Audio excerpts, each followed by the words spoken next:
Hello दोस्तों, स्वागत है आप सभी का। जैसे कि हम लोग चर्चा कर रहे हैं कि जो 2025 का साल है ये किस हिसाब से रहने वाला है।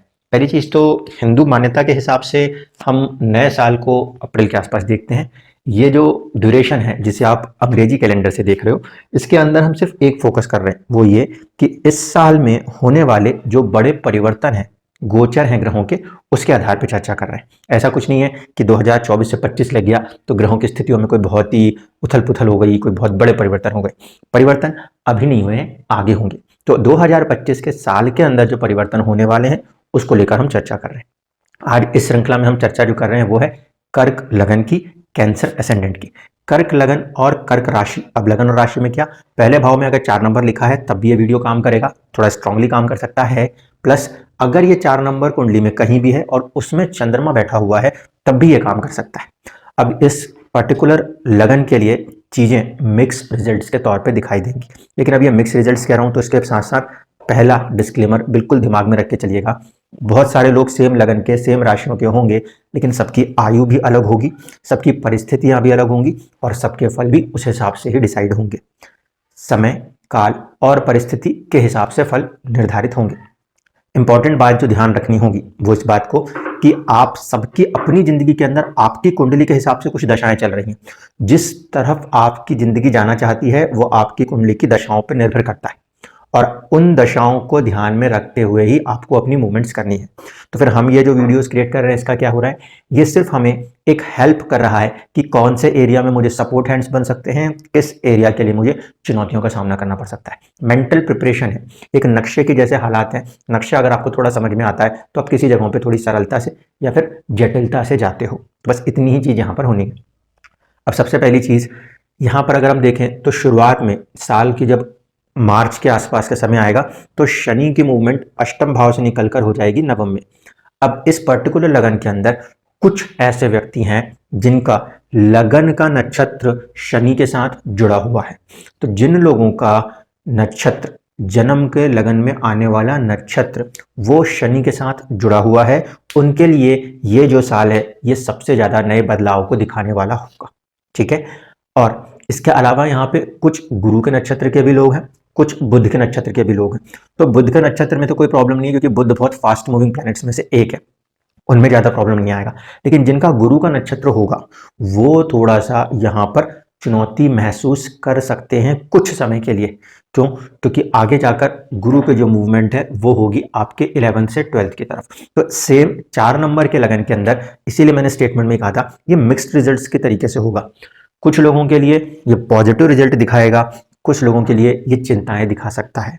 ठीक है, दोनों तरीके से चीजें होंगी। अब उसका सबसे बड़ा निर्धारण जो होगा वो आपको ये देखना पड़ेगा कि जो कर्क राशि में आने वाले 3 नक्षत्र हैं, उन 3 नक्षत्रों में से गुरु का नक्षत्र किसके जन्म में आया है, किसका जन्म नक्षत्र जो है वो शनि के नक्षत्र में आया है और किसका बुध के में आया है। तो बुध वालों के लिए इतना कुछ नहीं है क्योंकि उनको 1 मंथ की हर चीज फेस होती है। लेकिन जिनका शनि का होता है उनको 2.5 साल, जिनका गुरु का होता है उनका कम से कम 1 साल। लेकिन गुरु क्योंकि अतिचरी स्थिति में रहेंगे तो वहां पर वो कुछ समय के लिए थोड़ा सा परेशान महसूस कर सकते हैं। अब जो मेजर चेंजेस हैं उसको फोकस करते हुए देखें तो शनि की मूवमेंट भाग्य में हो रही है। शनि जब भाग्य की तरफ जा रहे हैं तो क्या है, शनि नेचुरल किसी चीज को स्लो करने वाला प्लेनेट है। हम उसको दुख के कारक के रूप में भी मानते हैं, लेकिन दुख के कारक के रूप से ज्यादा इंपॉर्टेंट क्या है, कर्म का कारक ग्रह है। कर्म होता हुआ नजर आ रहा है। तो यहां पर कर्क लगन के अंदर जो भी लोग व्यापार के साथ जुड़े हुए हैं उनके लिए अगर देखा जाए तो एक तरह से व्यापार भाव का स्वामी, सप्तम का स्वामी नवम से रिश्ता बनाएगा और इसके नवम के रिश्ते बनाने से आने वाले 2.5 साल के लिए, क्योंकि शनि की मूवमेंट है, 2.5 साल का प्लान है, तो आने वाले 2.5 साल के लिए आपके जो एक व्यापार का क्षेत्र है उसके अंदर कुछ चीजें भाग्य की शक्ति के साथ कार्य करेंगी, भाग्य की शक्ति के साथ कार्य करेंगी। पॉजिटिव भी होगा, चैलेंजेस भी देगा। शनि है, कर्मठता की बात करेगा, कर्म की बात करेगा। तो आपके भाग्य से अब कर्म को होना शुरू होना है। ये चीजें खासकर उनके लिए इंपॉर्टेंट होंगी जो व्यापार को बिलोंग कर रहे हैं, क्योंकि उनके लिए 7th हाउस का इंपॉर्टेंस उनकी दैनिक दिनचर्या के जीवन के अंदर एक महत्वपूर्ण रोल रखता है। अगर कोई व्यक्ति यहाँ पर बात कर रहे हैं जो कि किसी प्रकार के बिजनेस में नहीं है तो वहां पर क्या हो रहा है, जिन लोगों की भी मैरिज हो चुकी है या जिन लोगों की मैरिज की एज चल रही है, उम्र चल रही है, उन लोगों के लिए यहाँ पर सप्तम का स्वामी भाग्य में बैठ के प्रयास करता हुआ नजर आएगा। लेकिन एक बात और ध्यान रखना, सप्तम का स्वामी अपने से 3 घर आगे जा रहा है, इसलिए वहां पे थोड़ा सा उसको पराक्रम करना पड़ेगा, थोड़ा सा अपना सेल्फ एफर्ट देना पड़ेगा। लेकिन शनि जैसा ग्रह अगर कहीं से 3 घर आगे बैठ भी जाए तो पॉजिटिव है, वो आपसे ये चीजें करा लेगा। इसलिए रिलेशंस के मामले में मैं इसको बहुत नेगेटिव सेंस में नहीं लेता। व्यापार के मामले में इंपॉर्टेंट होता है, क्योंकि वहां पे भाग्य का सपोर्ट की पॉइंट हो रही है।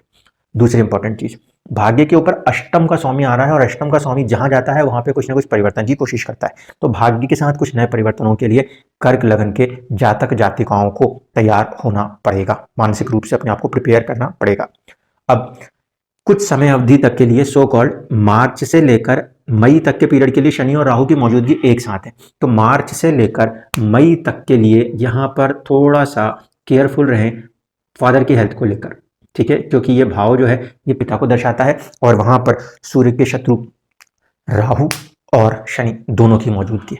राहु की मौजूदगी होना मतलब कहीं ना कहीं गुरु को प्रभावित कर रहा था, लेकिन जब सूर्य की मौजूदगी आएगी, तो जब शनि की मौजूदगी आएगी, माफ कीजिए, तो उस समय वो सूर्य को प्रभावित करेगा। पिता के कारक सूर्य, पिता का भाव नवम, तो उसको प्रभावित कर सकता है, प्लस राहु की मौजूदगी। तो मार्च से लेकर मई तक फादर जहां है उनको थोड़ा सा केयरफुल रहने की आवश्यकता होगी, ठीक है।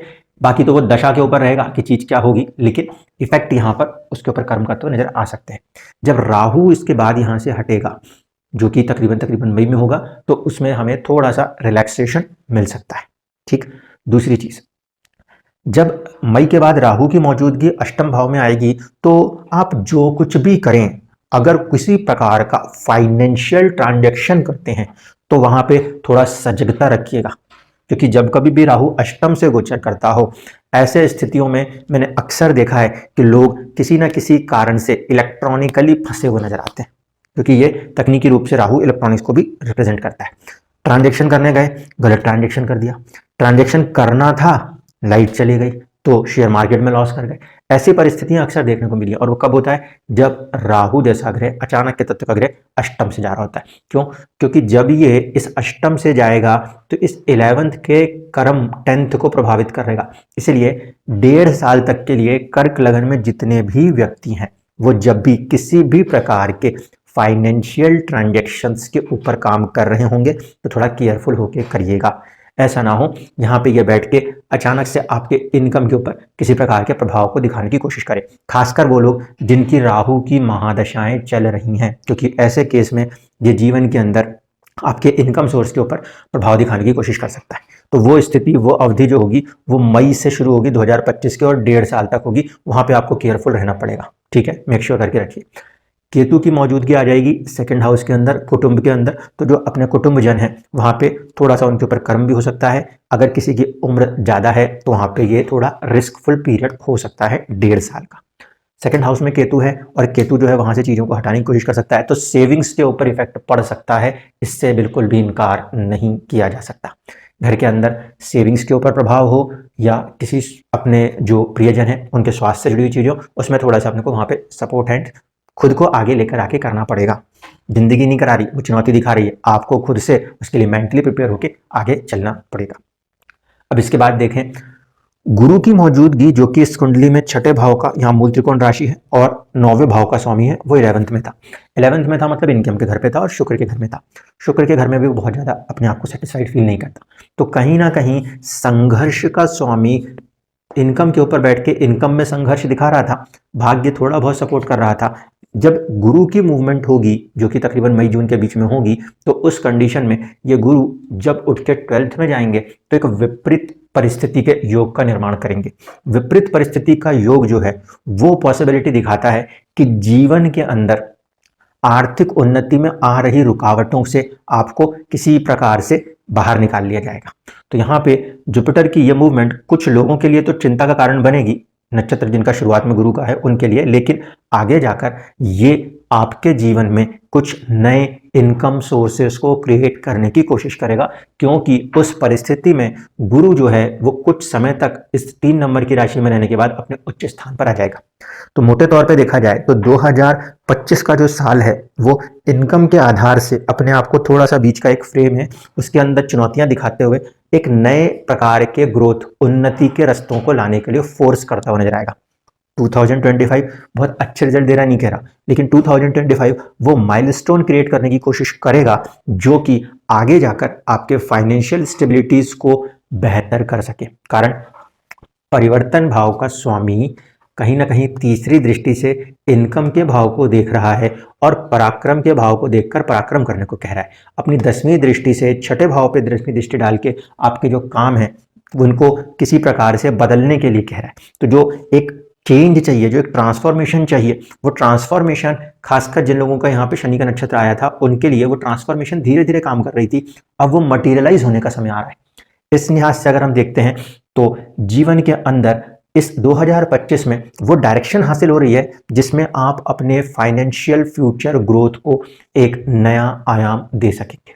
2025 में दे देंगे ऐसा कुछ नहीं है। 2025 और 26 के ड्यूरेशन के बीच में आप इस पूरे प्रोसेस को कंप्लीट होता हुआ देखेंगे।